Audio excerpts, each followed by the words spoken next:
고요한 마음, 모든 소리가 사라진 듯한 이 순간, 결코 입 밖에 내지 말아야 할 이야기가 있습니다. 안녕하세요. 어둠의 숨결에 오신 여러분. 오늘도 저와 함께 이 어두운 세계로 발을 내딛어 볼까? 상상해 보세요. 낯선 곳에서 주위가 서서히 어둠에 잠식되고 한 걸음 한 걸음마다 소름 끼치는 기운이 담도는 곳, 바람이 스쳐 지나가는 소리, 갑작스러운 싸늘한 한기, 이 모든 것이 탐혼을 찾지 못한 여만들의 신호일지도 모릅니다. 제가 들려드릴 이야기는 단순한 소문이 아니다. 여러분이 알고 싶지 않았던 진실일지도 모릅니다. 준비되셨나요? 그럼 이제 저와 함께 빛이 닿지 않는 미지의 영역으로 들어가 보시죠. 타고나 살아오며 20하고도 8해 동안 불려온 이름이었는데 이제는 달이 불러주는 이가 없었다. 아내는 여보당신하였고 아이는 아바아바하였다. 그는 그런 생각을 하며 천천히 걸음을 떼었다. 석상이다. 또 째 놈이 나왔나 보다. 그런 속삭임이들이었다. 어떻게 이렇게 사람이 많은 한바닥에서 그가 내기 디령의 자리에 옷깃도 없었다. 오오오 몰려든 사람들이 서로를 치고 밟으면서 우수수 물려놨다.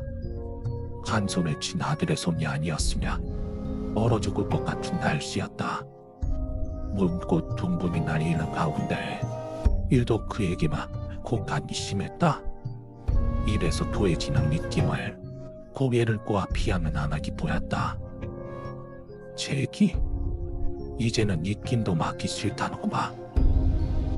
속으로 될 소리를 지씹어 뱉는다. 누군가 버무다다 달려준다. 근래대로 담한 번도 없던 일이어서 석삼이 난 크게 놀란다. 누군가가 자신의 얼굴을 보고 말하는 것도 눈을 마주쳐주는 것도 하물며 저에게 닿기 위하여 달려오는 일도 모두 달토이를 처음이었다. 발견하여 주춤거렸던 것도 잠시에 제게 달려드는 자의 얼굴을 보고 그는 다시 대종을 굳힌다. 한번 애통해 주시게.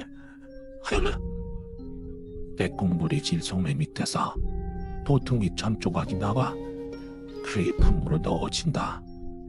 겨우내 시린 공기 탓에 천 너머로도 새더미의 한기가 느껴진다.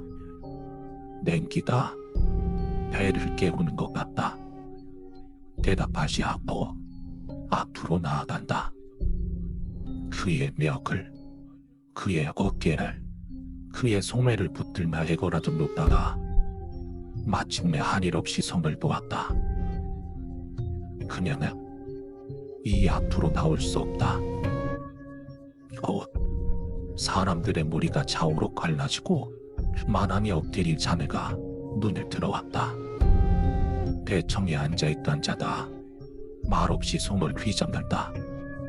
곧 사내로부터는 멀고 대청으로부터는 더 먼 곳에 밥상이 찾아진다. 뱃속을 짓무를 듯이 요동치는 허기를 달래려 달려든 듯이 석삼이나 손에 쥔 용기를 밖으로 휘두른다. 던지듯이. 아이는 배움이 빨라 발색이 익숙해졌다. 서투르게 뛰어가는 아이의 뒷모습이 그의 눈에 들어온다. 아이를 신나게 벨재운다. 수저도 내팽겨치고 양손으로 원껏 들이킨다. 혀차는 소리, 한숨 소리, 뱀소리가 들려온다. 석삼이는 아이의 등을 바라보면서 천천히 마당에 엎드린 사내에게로 다가간다. 양 뒤에 꽂힌 화살이 억다이의 땀이 바뀌었다. 긴 머리를 짙게 듯 바싹 당겨진 상투가 술에 묶여 삼각대에 매었다. 마찬가지로 바투묵힌 손목에는 여간 발버둥을 친 데 따라 흉놈과 핏물이 질질 샜다. 귀를 꿰뚫은 화살탓에 고개는 돌릴 수 없어서 흑반하게 처막힌 얼굴에서 단지 눈알만이 옆으로 대륙 굴렀다. 살려주시고 살려주고. 쥐르륵 가는 소리가 들렸다. 산의 주변에 쌓이던 눈말이 원형으로 녹아 퍼진다. 그만하. 하지만 석삼이는 듣지 못한다. 아내가 뜯어낸 이불솜으로 귀를 막고 그 위에 불을 먹였다. 우멀 그런 소리로밖에 들리지 않았다. 물론 다른 이들의 목소리도 마찬가지다. 대청에 앉은 자가 쟤를 휘두르며 하는 말도, 그를 대신하여 소리 지르는 병철이 낭독하는 말도 귀를 기재고 닫자 사람들의 소리도 들리지 않는다. 석삼이의 눈에 단지 정신없이 밥을 먹되 아이의 등에 꽂혀있다. 겨울을 창백한 햇볕이 아이의 가느다란 등을 간지르는 모습을 바라보았다. 하여 적존 도진을 쟤를 다스리니 너희는 엄히 들어라. 패배하고 물러나는 것은 이해할 수 있다. 그러나 서둘러 벽에서 물러나는 자나 용서하지 않는다. 형을 지켜놔라. 귀에는 하나도 들리지 않지만 석삼이는 정확한 때에 고개를 돌린다. 이미 몇 번이나 반복한 일이다. 송피를 눈 산에 등기에 왁을 거니 안 들리야? 안 들린다. 그는 팔을 힘껏 쳐들었다. 저저 이번에 사내야 힘 질겼다. 그가 칼을 내리칠 때마다 홍수처럼 쏟아내던 비명이 흔기기 따지 6번이나 더 힘을 써야 했다. 저보다 2번이나 더 휘둘러야 했다. 사내가 석삼이여 불리게 된 것이라 그가 처음으로 망나니 일을 했을 때의 반명다시다. 조충미를 하는 그라고 달리 대단한 기술이 있었던 것은 아니어서 처음으로 산안을 목을 뗄 적에는 20번이나 칼을 휘둘러야 했었다. 잘 익힌 목에서 솟구치는 뜨고 비각대안을 키고 이마와 눈을 덮고 못옷을 다 접히도록 비명은 그마치지 않았다. 그러는도만 묶여서 목이 베이고 있는 병절보다 그의 각시와 어미가 먼저 숨이 끊어졌다. 각시는 치마폭을 적시도록 울고 곡을 하다가 쓰러져 눈을 까뒤집었고 그 어미란 자는 잣발질에 이미 비명도 없이 넋이 빠졌다. 그래서 석삼이다. 자명 한 번에 3명을 죽여서 석삼이 참도 웃기다. 왜 놈보다 저놈이 오늘 더 죽였어? 석삼이는 하고 싶지 않았다. 누구라도 그럴 것이었다. 누군들 좋아서 누군들 하고나 싶어서 사람을 죽일 것인가? 그것도 적도 아니고 하군데 마을 사람을 똘 장면을 결코 그러고 싶지 않았다. 그가 일을 하게 된 곳은 생떼 같은 목숨이 즐겼기 때문이다. 그의 꽃 하나뿐이면 겨울을 깨물어 먹고라도 잠을온다. 배를 고른 아이가 우짖는 소리에는 버텨낼 시간이 없었다. 형을 집행하는 자에게는 한 밥을 먹여주었고 그거라도 먹여야 했다. 어미는 아비는 굶어도 아이는 먹여야 했다.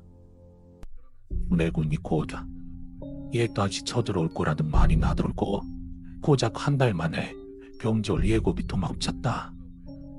어떻게든 해야 했었다.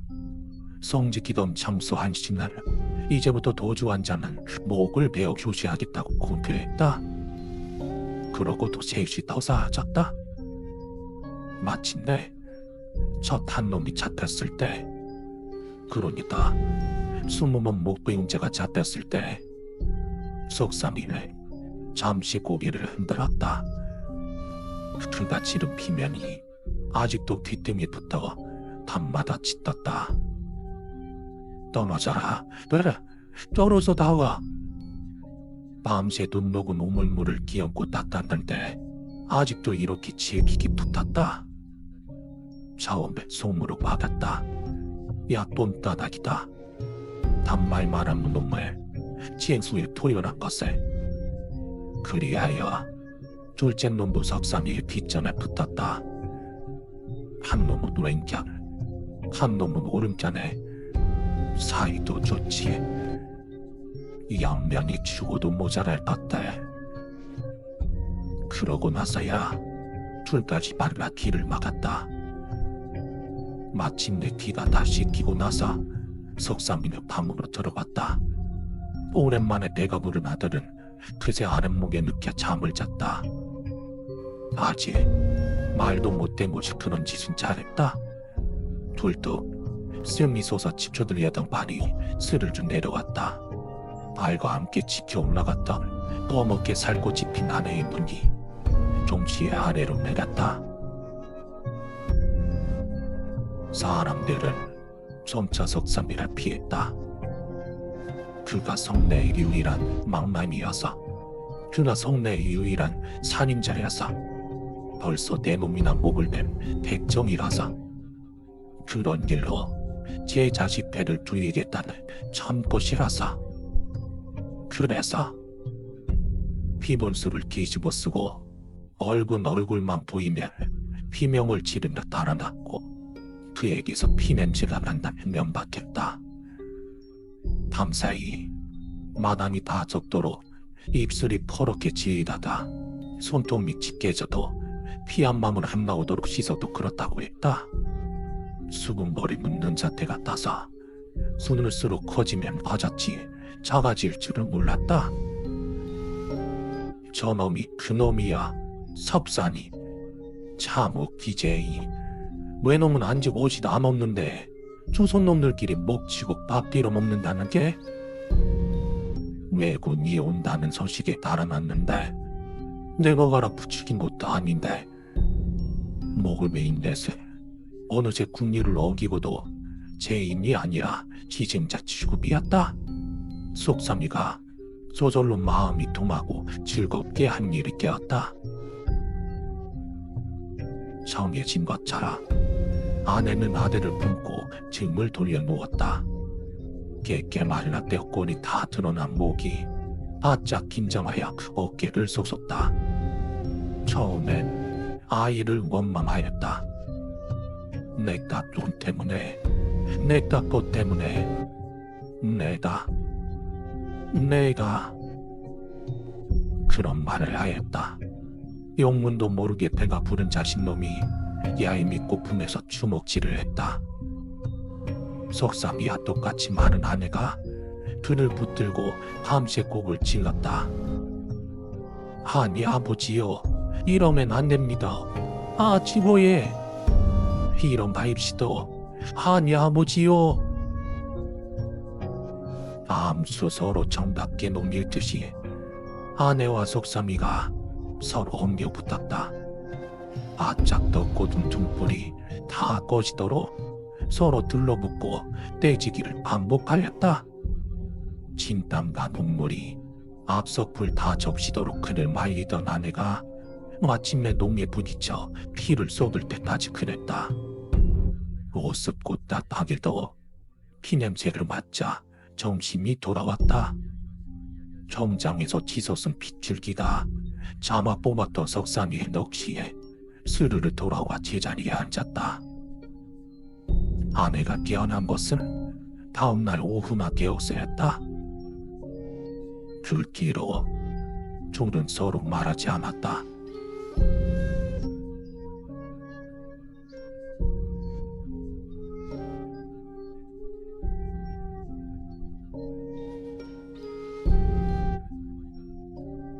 문득 가려워져서 석삼이는 밤의 어둠 속에서 얼굴을 긁었다.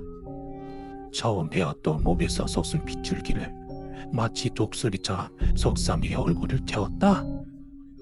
죽기 직전이라 사갈처럼 독을 품었던지 핏물이 튀었던 자리는 하나도 빼놓지 않고 굴부거 긁었다. 그 자리는 수시로 간지럽고 뜨거웠다. 긁고 긁다가 마침내 두둑하고 핏물이 떨어지면 그제야 시원했다. 저도 모르게 헐떡 침까지 흘리며 가팔났던 숨이 마침내 제 닥자를 찾아 들어갔다. 그렇게라도 피냄새를 맡아야 잠이 왔다. 아들에게 하마도 발길질을 맡기시 아내는 적삼이의 손도 막아보려 했으나 역부족이었다. 다만 아침나절이면 밤사이 핏물대인 백인밑을 빨고 그의 얼굴에 천을 졸랐다. 그 옷으로 좋겠다. 저 장모님이 또 내시라고. 이번엔 아무 애도 지나지 않았는데 이름도 불러주지 않는 관아의 소년이 만안에서 속삭였다. 비로 먹은 개처럼 다리는 안장으로 꼬고 오음을 마주대 단신이 선 것처럼 조이는 몸이었다. 속삼이는 말이 없었고 아내가 나서서 그를 돌려보냈다. 재촉도 없이 아내는 누운 아이에게 옷을 입혔다. 밥 먹으러 가야지 하는 소리가 들렸다. 문득 웃음이 터졌다. 골아서 힘없는 배가 거칠게 술렁이도록 석삼이는 허허하고 웃었다. 의복을 다 갖추고 뒤를 들어봤고 얼굴을 천으로 가릴 때까지 내내 웃었다. 굶주린 육신의 눈이 노란 하늘에 핀 돌았다. 전보다 더 추웠다. 아이의 손을 바스라트낼 듯이 꽉 쥐었다. 아이는 또다시 한마디 달려들었다.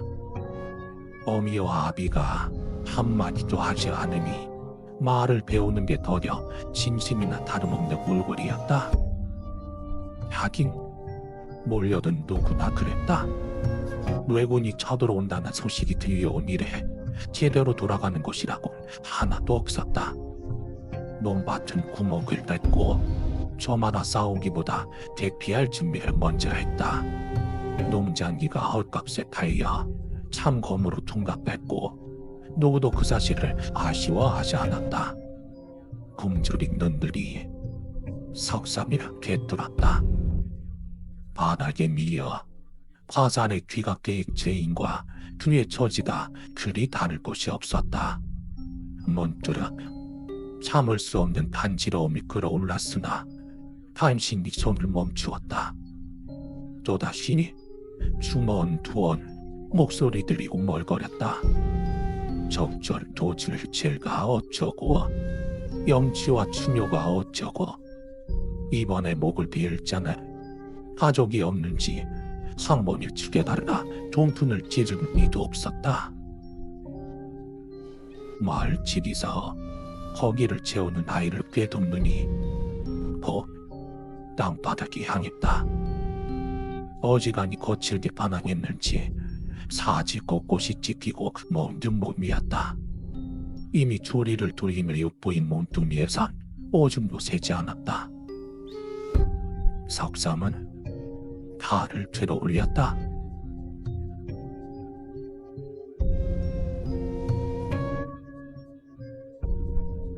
허탄을 쪽쪽으로 쉽게 다초 단계에서 든 상처가 삼각대로 튀어올랐다. 5번째 만에야 처음으로 한 칼에 목이 떨어졌다.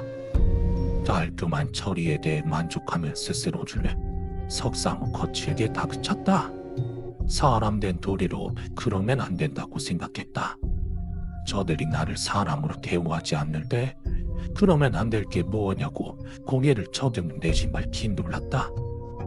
그러느라고 석삼의 반응은 조금 무뎠다. 음성거리는 소리가 평소와 다른 방향에서 계속되고 있다는 사실을 너무 뒤늦게 깨달았다. 겸용색색의 옥물이가 완암 한 뼘으로 달려가고 있었다. 기체처럼 죽었던 다순이 이야기로도 짰다.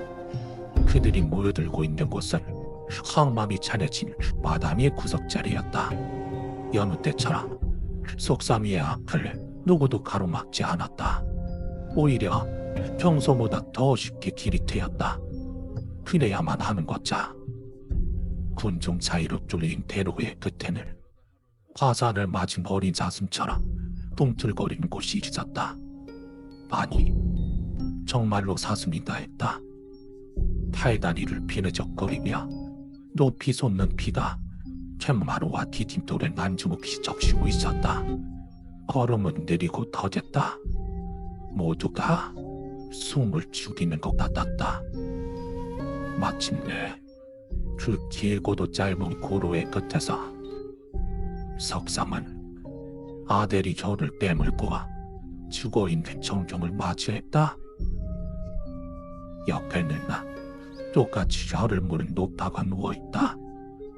배에는 얇기만 휘늘은 장보를 꽂은 채였다.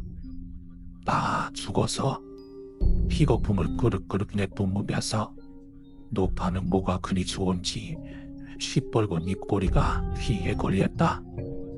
기 바쁜 들숨으로만 웃는 소리가 소음을 뚫고 들어왔다. 석삼은 달로 툭 하고 아들의 타들파들 떨린 나를 건드렸다. 맑고 작은 집신의 앞코가 희목희옥 불어 떨어졌다. 돼지도 소도 닭도 그리고 사람도 작업은 그나보기에 이미 죽은 목들이었다. 쉬하며 소변이 빠지고 있다. 먹은 게 없는 뒷구멍에서 분변은 없는 모양이었다. 필사적으로 제 목을 눌렀는지 하얗게 질린 바는 마치 제 목을 조르듯 당겼다. 아마도 목을 베었을 것이다. 석상은 묻지도 보지도 않고 은장부에 찢기는 아들의 여린 목을 섬나리 짐작했다. 정확히 7번 베었을 것이다. 노파의 아들이 그랬듯이. 해질려 돌아오는 석삼의 손에 늘 그렇듯 지어 있어야 할 아들의 주먹이 없는 걸 보고 아내는 곧장 뛰쳐나갔다. 제 얼굴을 보지도 않고 날려나가는 아내의 시커멓게 죽은 눈밑이 이동거리에 남았다. 그녀를 이제 다시 볼 수 없으리라는 분명한 확신이 들었다. 그래, 그럴 것이다. 석상은 평소처럼 마당 구석의 우물에서 물을 튀었다. 가장 먼저 풀먹일 솜으로 막은 귀를 덕덕 긁어 닦는다. 피 묻은 뺨과 이마를 씻는다.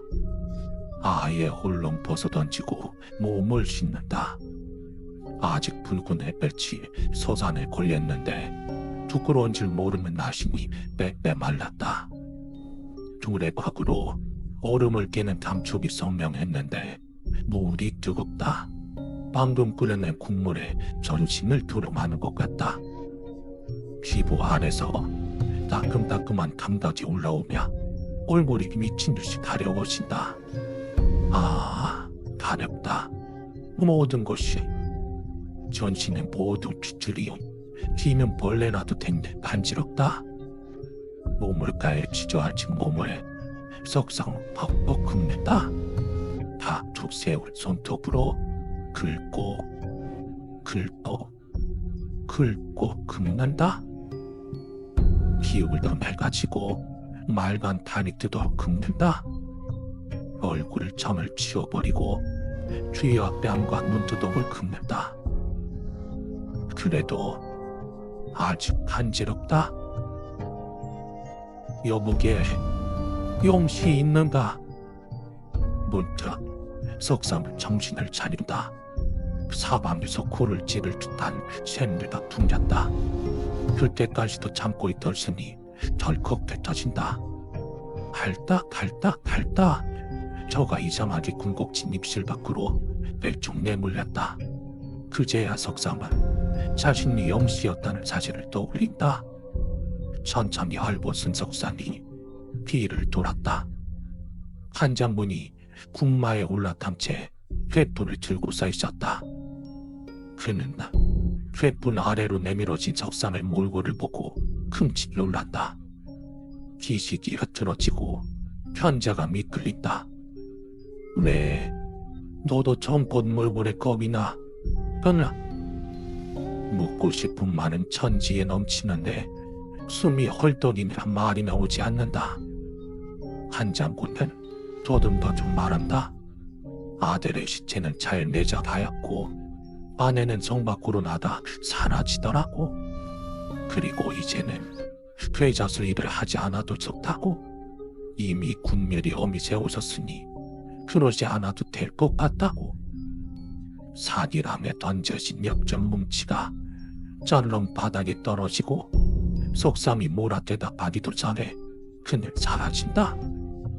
석삼은 역전은 증지도 않고 방으로 들어온다. 군불이 없는 밤은 자고 쉬리다. 어제까지 제 옆에 몸을 누이던 투체온이 없어서 더 그렇다. 여전히 간지러운 온몸을 긁으며 석삼의 몸한 눈이 천장을 노려본다. 아마도 밤이 새도록 그랬다. 아마도 며칠이 지나도록 그랬다. 더는 할 일이 없어서 더는 될 목이 없대서 잠이 달아났다. 이불이 피로 젖어들어 꼭 늪속에 누운 듯하다. 몸이 바닥 아래로 이 춥고 산만한 겨울 아래로 가라앉아 영영 사라져버릴 듯하였다. 그새를 못 참고 달려든 처음 목베인 놈과 둘째 놈이 뒷발을 앵앵거린다. 곧 온다. 곧 온다. 이제 거의 다 왔다. 마구 속삭이는 소리가 시끄럽다. 한참이나 그것들을 떼어내려고 그걸 듣지 않으려고 난리를 친다. 아내가 뜯어먹은 이불로 하늘의 옷으로 귀를 문지르다 못해 뜯어매기라도 할 듯 문지른다. 그리고 어느 순간 그늘의 속삭임이 딱 못난다.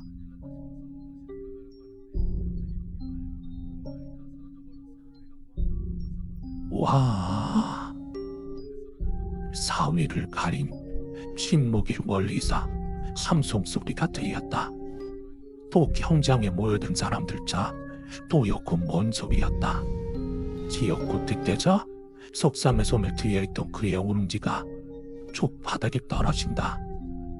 환청처럼 희미하던 소리가 점점 다가온다. 심장이 덜렁거리는 소리다. 석삼은 튀어나온 듯이 벌컥거리는 가슴을 피 묻은 손으로 짓누르며 달달 떨리는 다리를 이끌고 다친 목을 이한다. 한국 불멸인 재산이 그의 몸을 토해냈다. 와, 상상도 못한 환희에 석삼의 바지가 젖는다. 형장의 죄인과 죽은 하늘이 그랬듯 쉬이 소피가 새어 허벅다리를 흐른다. 근래도 그 개처럼 아랫배에 힘이 빠지고 온몸이 달달 떨려 허리가 꼽아준다. 금대가 찢어지고 갈라진 입술이 아픈 줄도 모르고 석삼의 입이 서서히 벌어지다가 이내 아주 귀에 걸린다. 뜨뜻한 핏물이 터울을 지나 깨마른 몸뚱이로 떨어지지만 하나도 아프지 않다. 헐벗은 채 굳어가던 몸뚱이를 석삼은 피지개를 펴듯 힘껏 펼친다. 말쇠, 말쇠. 환하게 밝은 마을의 정경이 젖은 눈 위로 선명하게 떠오른다. 기쁨에 겨운 석삼은 어린애처럼 발을 동동 구르고 원봇 만세를 불렀다. 도듯한 고향감이 용트리마듯 활화산처럼 뻗어나와 가슴을 꽉 쥐었다. 마침내 그 순수한 환희를 도저히 참지 못하고 대문을 뛰쳐나온 그날 달린다. 박수를 짝짝 치고 저작거리의 사물대처럼 발로 박자를 맞춘다. 저절로 가닥이 코에서 뻗어나온다. 어려서 들었던 각설이 쾌노래연가. 아내나 아들에게 불러지던 자장가였던가. 그런 것은 아무래도 무섭다. 아, 마을이 불타고 있다. 아침에 붙들려 거리에 끌려나온 온갖 유상무산의 주민들이 창과 도끼와 칼에 괴려 비명을 지른다. 눈물을 흘리면서 더할 나위 없이 행복하게 박수를 치면서 석상은 다시 한번 크게 양판을 치켜들었다. 만세하는 소리는 이번엔 나오지 않았다. 그의 칼과 달리 외분에 도끼면 그의 목에 이야기가 끝났습니다. 여러분은 어떻게 생각하시나요? 이 이야기가 단순한 괴담에 불과한 것인지 아니면 실제로 일어난 일인지 여러분의 의견을 듣고 싶습니다. 만약 이 영상이 마음에 드셨다면 좋아요와 구독 버튼을 눌러주세요. 그리고 이 이야기를 친구들과 공유해서 그들의 생각도 들어보세요. 여러분의 생각과 이 이야기에 대한 해석을 댓글로 남겨주시면 다음 이야기에서 그 의견을 함께 나누겠습니다. 저는 어둠의 숨결입니다. 다음 시간에도 또 다른 어두운 이야기를 가지고 돌아오겠습니다. 감사합니다.